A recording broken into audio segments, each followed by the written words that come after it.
¿Qué harías si tu hijo de 7 años llegara a casa y te dijera que había cenado con Jesús? ¿Qué pensarías si te describiera con precisión escalofriante cada detalle de la noche más sagrada del cristianismo? ¿Cómo reaccionarías si te asegurara que había estado sentado en esa mesa hace 2000 años, compartiendo el pan y el vino que cambiarían para siempre la historia de la humanidad? Esta es la historia de Diego Morales Vázquez, un niño de 7 años que vive en el barrio de San José, en Puebla de Zaragoza, y que desde hace 6 meses ha estado compartiendo con su familia recuerdos que no debería tener.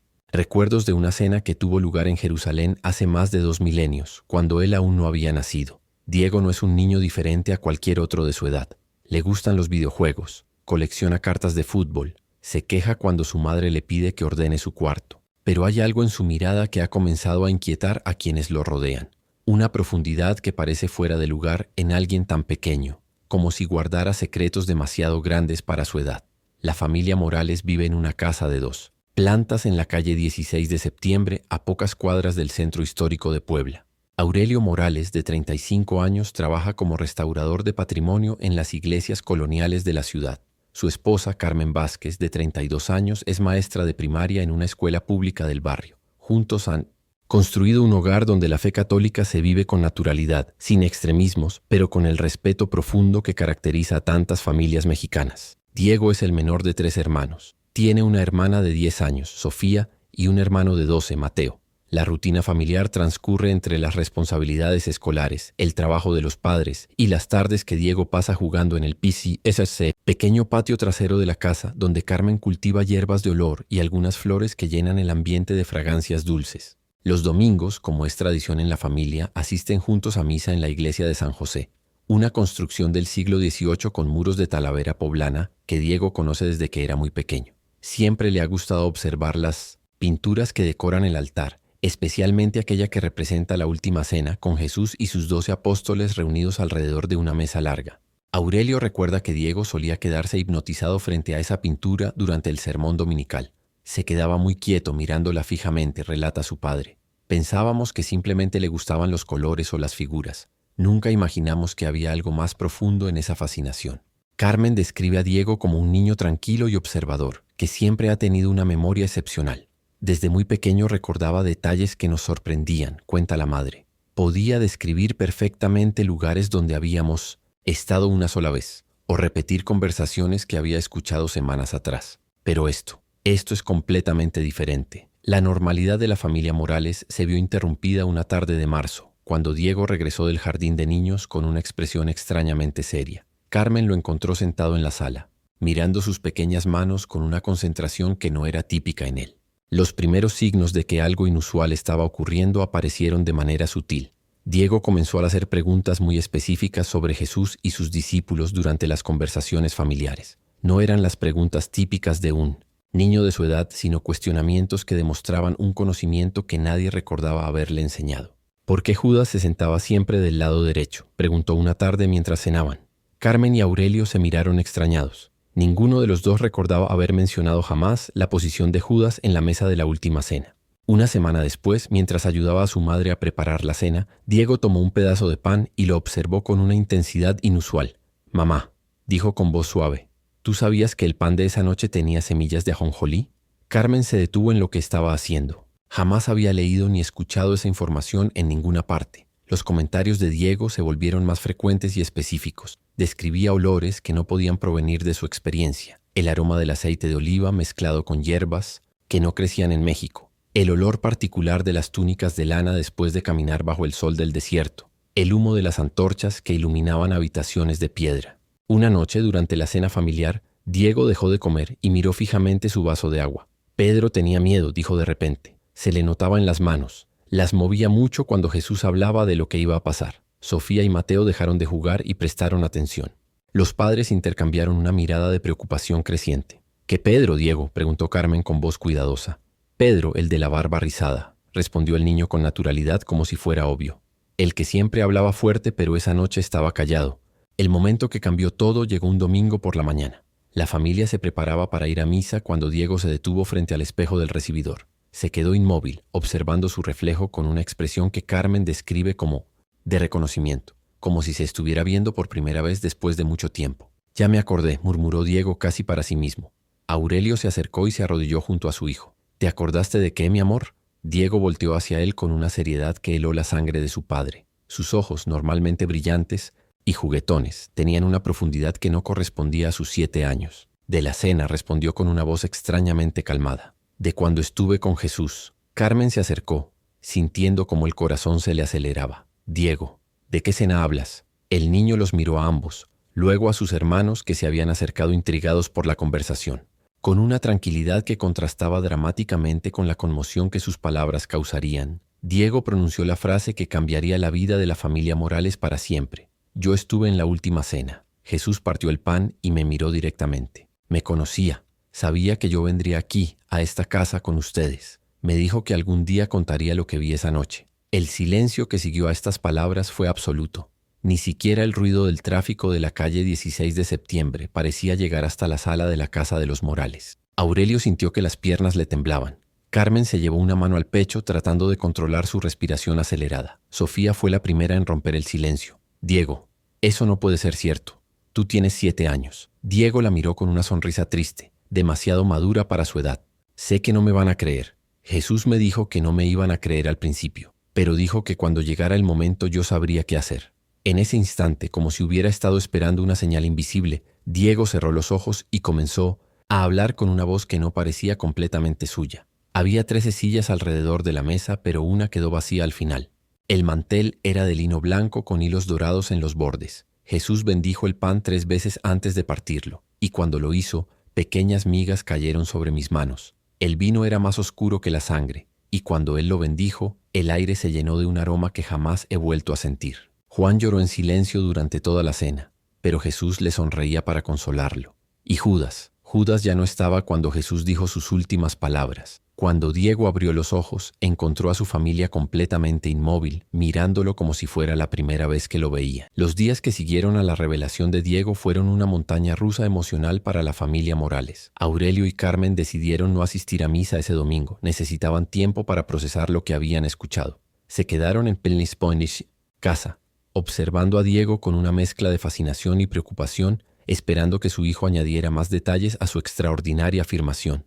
No tuvieron que esperar mucho. El lunes por la mañana, mientras desayunaban, Diego pidió a Mrs. S., su madre, que le preparara su huevo de manera diferente. ¿Cómo quieres que te lo haga, mi amor?, preguntó Carmen, tratando de mantener un tono normal. Como los que comimos esa noche, respondió Diego sin levantar la vista de su plato, con aceitunas negras cortadas en pedacitos pequeños y un poquito de miel encima. Carmen sintió un escalofrío. Jamás había preparado huevos de esa manera y estaba segura de que Diego nunca había probado esa combinación. Sin embargo, algo la impulsó a intentarlo. Buscó en la despensa, encontró aceitunas negras que había comprado semanas atrás y nunca había usado, las cortó en trozos pequeños y añadió una cucharadita de miel sobre el huevo revuelto. Cuando entonces puso el plato frente a Diego, el niño sonrió con una expresión de satisfacción profunda, como si hubiera estado esperando ese sabor durante años. Así sabía, murmuró mientras comía con evidente placer. Jesús dijo que la comida hecha con amor siempre sabe igual, sin importar cuándo se pruebe. Esa tarde, Aurelio decidió poner a prueba a su hijo de manera más directa. Llegó a casa con varios libros de historia religiosa que había tomado prestados de la biblioteca de la catedral donde trabajaba. Los dejó sobre la mesa de la sala y llamó a Diego. «Ven acá, hijo. Quiero que me ayudes con algo», le dijo, tratando de sonar casual. Diego se acercó y observó los libros con curiosidad. Aurelio abrió uno de ellos en una página que mostraba diferentes interpretaciones artísticas de la Última Cena a lo largo de la historia. Había pinturas de Leonardo da Vinci, Caravaggio, el Greco y otros maestros. «Dime, Diego, ¿alguna de estas pinturas se parece a lo que tú viste?». El niño examinó cada imagen con cuidado, frunciendo el ceño como si estuviera comparando las representaciones con algo muy claro en su memoria. Después de varios minutos negó con la cabeza. «No, papá, están mal». «¿En qué están mal?». Diego señaló la famosa pintura de Da Vinci. «Aquí Jesús está en el centro, pero esa noche él se sentó en la esquina de la mesa, cerca de donde yo estaba. Y Juan no se veía así de joven. Tenía barba y las manos más grandes». Luego señaló otra pintura. «Y aquí hay mucha luz, pero era de noche. Solo había antorchas y algunas velas pequeñas. La habitación estaba más oscura y las sombras se movían en las paredes». Continuó revisando las imágenes con la seriedad de un experto evaluando reproducciones defectuosas. La mesa no era tan larga, era más cuadrada. «Y falta alguien en todas estas pinturas. ¿Quién falta?, preguntó Aurelio, sintiendo cómo el corazón se le aceleraba. Yo, respondió Diego con naturalidad. Estaba sentado entre Juan y Andrés. Andrés tenía una cicatriz en la mano derecha, aquí, dijo, señalando un punto específico entre el pulgar y el índice de su propia mano. Carmen, que había estado escuchando desde la cocina, se acercó y se sentó junto a ellos. Diego, hijo, cuéntanos más de esa noche. ¿Qué pasó antes de la cena? El niño cerró los ojos, como había hecho el domingo por la mañana, y comenzó a hablar con esa voz ligeramente diferente que había comenzado a preocupar a sus padres. Llegamos cuando el sol se estaba poniendo. La habitación olía a pan, fresco, y a las hierbas que habían usado para limpiar la mesa. Pedro y Juan habían llegado temprano para preparar todo. Pedro estaba nervioso, no paraba de revisar que todo estuviera bien. Juan era más calmado, pero se notaba que también estaba preocupado. Diego abrió los ojos y miró a sus padres. Jesús llegó último. Cuando entró, toda la habitación cambió. Era como si el aire se volviera más espeso, pero de una manera buena. Todos nos callamos y él sonrió. Tenía una sonrisa triste, como cuando tú sabes que algo bueno se va a acabar, dijo, mirando a su madre. Carmen sintió lágrimas formándose en sus ojos. La descripción de Diego tenía una emotividad que no podía fingir un niño de 7 años. La noticia de lo que Diego afirmaba comenzó a filtrarse más allá de las paredes de la casa de los Morales. Sofía, incapaz de guardar el secreto, contó a su mejor amiga en la escuela, quien a su vez se lo contó a su madre. En una semana, varios padres de familia del barrio de San José habían escuchado la historia del niño que decía haber cenado con Jesús. Las reacciones fueron variadas y en su mayoría escépticas. Doña Esperanza, la vecina de al lado, comentó, con otras señoras del barrio, que los niños de ahora ven demasiada televisión y se les mete cualquier cosa en la cabeza. Don Roberto, el dueño de la tiendita de la esquina, sugirió que quizás Diego había escuchado demasiados sermones en la iglesia y su imaginación había hecho el resto. Pero hubo quienes mostraron una curiosidad genuina. La señora Guadalupe Hernández, una catequista con más de 20 años de experiencia enseñando doctrina a los niños del barrio, pidió permiso a Carmen para conversar con Diego. He trabajado con cientos de niños a lo largo de los años, le explicó a Carmen una tarde mientras tomaban café en la cocina de los Morales. Sé reconocer cuando un niño está inventando historias o repitiendo algo que escuchó. Lo que Diego describe es diferente. Hay detalles que no aparecen en ningún catecismo ni en ninguna película. La señora Guadalupe había traído consigo un cuaderno lleno de preguntas que había preparado cuidadosamente. No eran preguntas diseñadas para poner en evidencia a Diego, sino para entender mejor la naturaleza de sus recuerdos. Cuando Diego llegó de la escuela, Carmen le explicó que la señora Guadalupe quería hacerle algunas preguntas sobre lo que recordaba de la cena con Jesús. El niño aceptó sin mostrar nerviosismo o resistencia. Diego, ¿podrías contarme qué comieron esa noche, además del pan y el vino? Fue la primera pregunta. Había pescado asado con hierbas que no sé cómo se llaman, pero olían como cuando llueve en el campo, respondió Diego, buscando las palabras adecuadas. También había dátiles, higos secos y unas aceitunas que sabían diferente a las de aquí, más saladas, y había un queso blanco que se desmoronaba fácil. Señora Guadalupe tomó notas asintiendo. ¿Y cómo estaba vestido Jesús? Tenía una túnica blanca, pero no era blanca. Era como el color de la arena cuando está mojada. Y tenía un cinturón de cuero café que estaba muy gastado, como si lo hubiera usado mucho tiempo. Sus sandalias también estaban gastadas. Se notaba que caminaba mucho. Las preguntas continuaron durante más de 1 hora. Diego respondía cada una con la misma naturalidad con la que podría describir lo que había desayunado esa mañana. No mostraba signos de estar inventando o tratando de recordar algo que había leído o escuchado. Cuando la señora Guadalupe terminó su cuestionario, permaneció en silencio durante varios minutos revisando sus notas. Finalmente miró a Carmen con una expresión de asombro y perplejidad. Carmen, en 20 años enseñando catecismo, jamás había escuchado algunos de estos detalles, y los que sí conozco, los describe de una manera que no aparece en ningún texto que yo conozca. La validación más inesperada llegó de una fuente completamente diferente. El padre Miguel Ángel Ruiz, párroco de la iglesia de San José donde la familia asistía a misa, se enteró de la situación a través de la señora Guadalupe. El padre Ruiz era un hombre de 60 años, licenciado en teología por la Universidad Pontificia de México, con una reputación de ser tanto estudioso como escéptico cuando se trataba de supuestos fenómenos sobrenaturales. He visto muchos casos de niños que afirman tener experiencias religiosas extraordinarias, le explicó a Aurelio, cuando éste fue a buscarlo a la parroquia. En su mayoría son producto de la imaginación infantil estimulada por historias que han escuchado. Pero me gustaría conversar con Diego, si ustedes están de acuerdo. El encuentro entre Diego y el padre Ruiz se programó para un miércoles por la tarde en la casa de los Morales. El sacerdote llegó sin sotana, vestido de civil, para no intimidar al niño. Traía consigo una grabadora digital y varios libros de referencia. «Hola, Diego. Soy el padre Miguel. ¿Podríamos platicar un poquito de lo que recuerdas?» Diego asintió con tranquilidad. No parecía nervioso por estar frente a un sacerdote, como podría esperarse de un niño que estuviera inventando una historia religiosa. El padre Ruiz comenzó con preguntas generales, pero pronto se adentró en aspectos técnicos que solo alguien con conocimientos teológicos profundos podría evaluar adecuadamente. «Diego, ¿recuerdas qué idioma hablaban esa noche?» El niño frunció el ceño concentrándose. No era como hablamos aquí. Las palabras sonaban diferente, como más redondas, como si las palabras fueran más pesadas. El padre Ruiz elevó las cejas. La descripción de Diego concordaba con las características fonéticas del arameo, el idioma que probablemente se habló durante la última cena. ¿Y recuerdas alguna de esas palabras? Diego cerró los ojos y susurró algo que sonó como Talita Cumi. Luego abrió los ojos. Jesús dijo eso cuando Juan se quedó dormido un ratito. Creo que significa despierta.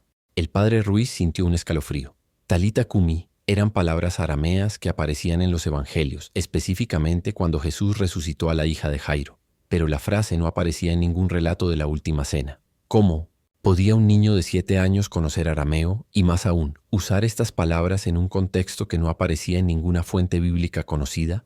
El interrogatorio continuó durante 2 horas. El padre Ruiz preguntó sobre detalles arquitectónicos de la habitación, sobre las costumbres de la época, sobre aspectos de la comida y las bebidas que solo un especialista en historia bíblica conocería.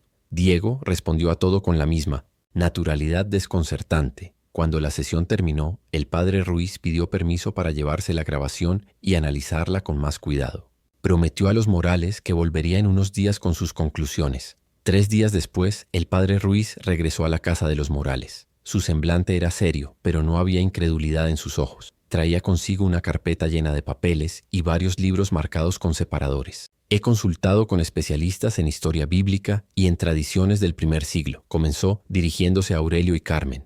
«He revisado textos apócrifos, documentos históricos y testimonios de arqueólogos que han trabajado en Jerusalén. Lo que Diego describe coincide con detalles que solo aparecen en fuentes muy especializadas, algunas de ellas en idiomas que estoy seguro de que él no conoce». Abrió uno de los libros y señaló un párrafo. Por ejemplo, Diego mencionó que había 13 sillas, pero una quedó vacía al final.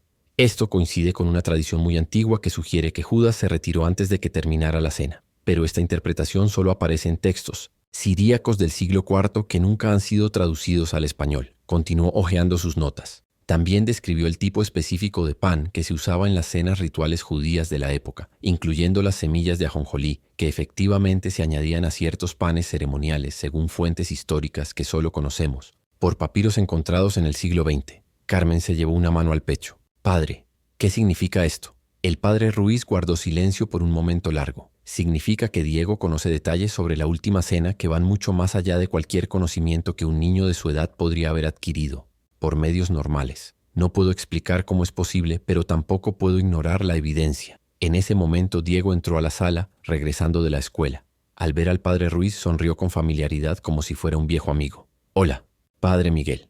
¿Ya le contó a mis papás lo que encontró en sus libros?» El padre Ruiz asintió lentamente. «Sí, Diego, pero hay algo más que me gustaría preguntarte». «¿Qué? ¿Recuerdas qué pasó después de la cena? Cuando salieron de la habitación?» Diego se sentó en el sofá entre sus padres, con la expresión seria que había adoptado cada vez que hablaba de sus recuerdos. «Caminamos hacia un jardín. Había muchos olivos y el aire olía a flores que solo se abren de noche. Jesús se veía muy triste, pero también como si supiera algo que nosotros no sabíamos. Se detuvo y nos dijo que oráramos, pero yo no pude mantener los ojos cerrados. Tenía miedo. ¿Miedo de qué? De que cuando abriera los ojos él ya no estuviera ahí. Y tenía razón». El silencio que siguió a estas palabras fue interrumpido por el sonido del teléfono de la casa. Carmen se levantó a contestar y al volver tenía una expresión de sorpresa. Era la señora Patricia, del periódico local. Dice que se enteró de la historia de Diego y quiere hacer una entrevista. Aurelio miró al padre Ruiz con preocupación. «Padre, ¿qué opina usted? ¿Deberíamos hablar con la prensa?» El padre Ruiz reflexionó durante varios minutos. «Creo que lo que está ocurriendo aquí es extraordinario. Y creo que Diego tiene algo importante que compartir, pero también creo que deben estar preparados para lo que viene». Una historia como esta va a atraer mucha atención. No toda ella será comprensiva o respetuosa. Diego miró a sus padres con la sabiduría extraña que había desarrollado en las últimas semanas. Jesús me dijo que esto iba a pasar. Me dijo que habría gente que me creería y gente que no, pero que era importante que contara la historia. ¿Por qué es importante, mi amor?, preguntó Carmen, acariciando el cabello de su hijo. Porque la gente necesita recordar que Jesús era real, que no era solo una historia en un libro, que Él comía y reía y se ponía triste como nosotros, y que nos amaba tanto que sabía que íbamos a necesitar recordar esa noche para siempre. ¿Qué simboliza para ti la imagen del pan compartido? ¿Has tenido alguna experiencia que te haya conectado con lo sagrado de manera inesperada? Comparte en los comentarios tu símbolo personal de unión espiritual. Puede ser una palabra, un emoji o una breve historia que haya marcado tu fe. Y si esta historia te ha conmovido tanto como a nosotros, suscríbete para acompañarnos en más testimonios que desafían lo que creemos saber sobre los misterios de la vida. La decisión de la familia Morales de conceder la entrevista al periódico local marcó el inicio de lo que posteriormente llamarían la semana que cambió todo. El periodista, un hombre llamado Fernando Castillo con más de 15 años cubriendo noticias locales, llegó a la casa preparado para lo que esperaba sería una historia curiosa pero simple sobre la imaginación desbordante de un niño. No estaba preparado para lo que encontró. La entrevista, programada para durar 1 hora, se extendió por más de 3 horas. Fernando había traído consigo una cámara de video y un equipo de grabación profesional, pero a los pocos minutos de comenzar a hablar con Diego, se olvidó completamente de los aspectos técnicos y se sumergió en una experiencia que describiría años después como transformadora. «Cuéntame, Diego, ¿cómo era Jesús?», fue la primera pregunta de Fernando, esperando una respuesta típica de niño sobre bondad y sonrisas. Diego cerró los ojos como había hecho tantas veces en las semanas anteriores, pero esta vez algo diferente ocurrió. Su respiración se volvió más profunda. Sus facciones se relajaron de una manera que parecía añadir años a su rostro de 7 años. Y cuando comenzó a hablar, su voz tenía una calidad que Fernando jamás había escuchado en un niño. Era más alto de lo que pintan en las iglesias, pero no tanto como mi papá. Sus manos eran grandes y tenían callos, como las de alguien que trabajaba mucho con madera. Pero lo que más recuerdo son sus ojos. Eran café oscuro, casi negro, y cuando te miraba, sentías como si pudiera ver todo lo que habías hecho, todo lo que ibas a hacer, y aún así te siguiera queriendo igual. Fernando sintió un escalofrío recorrer su espalda. Había entrevistado a cientos de personas a lo largo de su carrera, y sabía reconocer cuando alguien estaba actuando o mintiendo. Diego no mostraba ninguno de los signos típicos de la fabricación. No miraba hacia arriba tratando de inventar detalles. No pausaba para pensar qué decir a continuación. No se contradecía. Hablaba como alguien que estaba recordando, no imaginando. ¿Qué más recuerdas de esa noche, Diego? El niño abrió los ojos y miró directamente a la cámara, como si pudiera ver a través de ella a todas las personas que eventualmente verían la grabación. Recuerdo que Jesús sabía que era la última vez que íbamos a estar todos juntos así. Se notaba en la manera como miraba a cada uno de nosotros, como si estuviera guardando nuestras caras en su corazón. Cuando partió el pan, lo hizo muy despacio, como si quisiera que ese momento durara para siempre. Diego hizo una pausa y Fernando pudo ver lágrimas formándose en los ojos del niño. Pero lo que más recuerdo es lo que pasó cuando bendijo el vino. Levantó la copa y dijo: «Esta es mi sangre que será derramada por muchos». Pero luego me miró directamente a mí y añadió algo que no está en la Biblia. Fernando se inclinó hacia adelante, sintiendo que estaba a punto de escuchar algo extraordinario. «¿Qué te dijo, Diego?».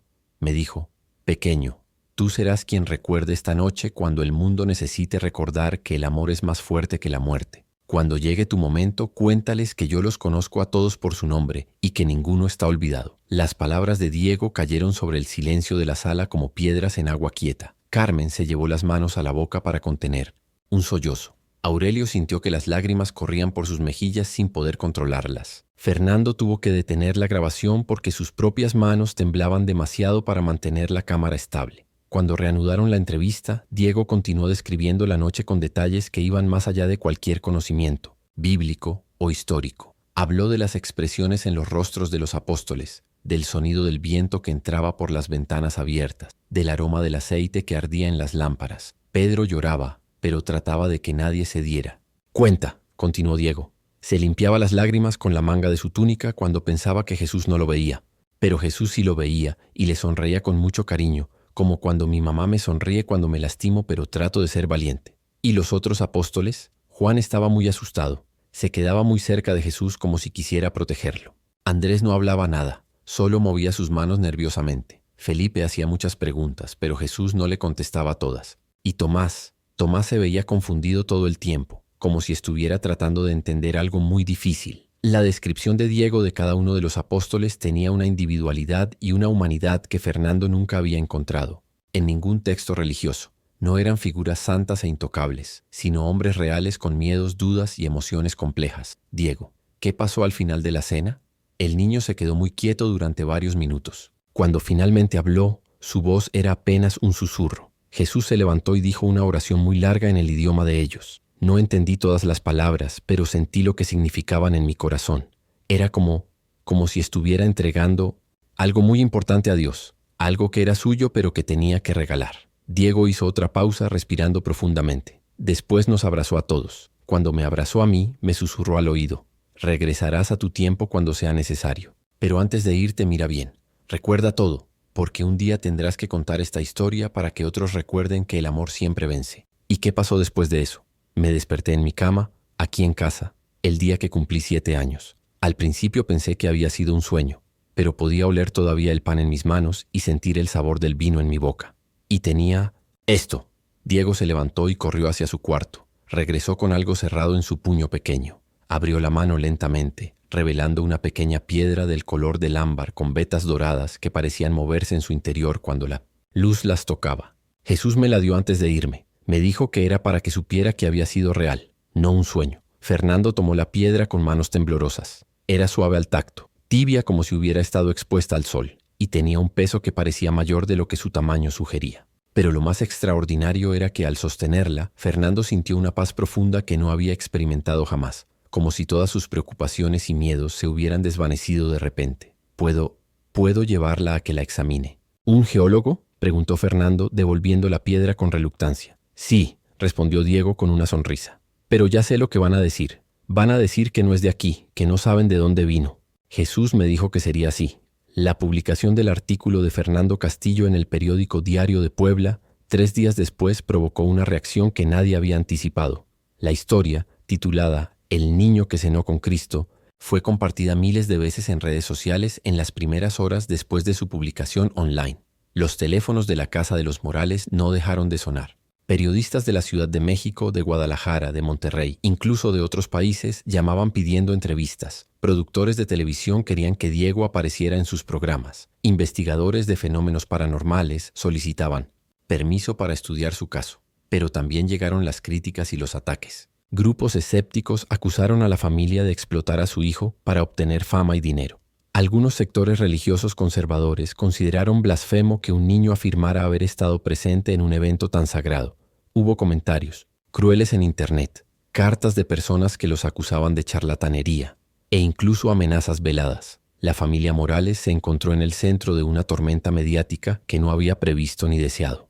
Aurelio tuvo que tomar días de vacaciones en su trabajo porque los reporteros acampaban frente a la oficina de restauración patrimonial donde trabajaba. Carmen recibió la visita del director de la escuela donde enseñaba, quien le sugirió que considerara tomar una licencia temporal hasta que las cosas se calmaran. Pero en medio del caos también llegaron testimonios extraordinarios. Una mujer de 80 años de Oaxaca llamó para contar que su nieta de 6 años había comenzado a describir la misma cena después de ver la entrevista de Diego en televisión, incluyendo detalles que no aparecían en el reportaje original.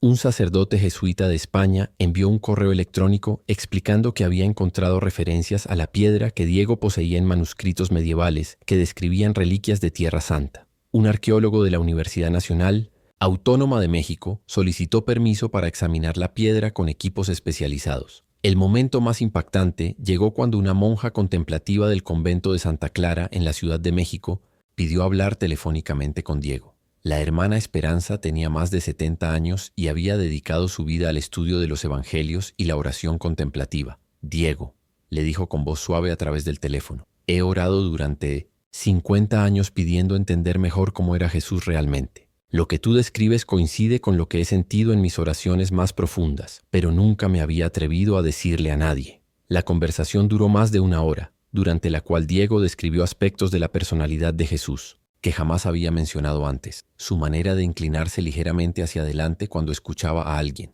la forma como trazaba pequeños círculos con el dedo índice sobre la mesa cuando estaba pensando, su costumbre de mirar hacia el cielo antes de bendecir la comida. Niño, le dijo finalmente la hermana Esperanza, no sé cómo explicar lo que te ha pasado, pero sé que es un regalo, no para ti solamente, sino para todos nosotros. Cuida esa experiencia, protégela, porque hay mucha gente que necesita recordar que Jesús fue real. 3 semanas después de la publicación del primer artículo, la familia Morales recibió una visita que cambiaría completamente el rumbo de la historia. El doctor Alejandro Vázquez, un neurólogo infantil del Hospital de la Nutrición de la Ciudad de México, había leído sobre Diego y solicitado permiso para realizar algunos estudios. No busco demostrar o desacreditar nada, les explicó a Aurelio y Carmen durante su primera visita. Simplemente me interesa entender qué está ocurriendo en el cerebro de Diego cuando accede a estos recuerdos. Es posible que estemos ante un fenómeno neurológico que no comprendemos completamente. Las pruebas incluyeron electroencefalogramas, resonancias magnéticas y estudios de actividad cerebral mientras Diego relataba sus experiencias. Los resultados fueron tan extraordinarios como inexplicables. Cuando Diego habla sobre sus recuerdos de la última cena, su cerebro muestra patrones de actividad que normalmente solo vemos en adultos con décadas de experiencia meditativa profunda, explicó el doctor Vázquez a los padres después de revisar los estudios. Pero hay algo más. Las áreas asociadas con la memoria a largo plazo se activan de manera más intensa que las áreas de imaginación o creatividad.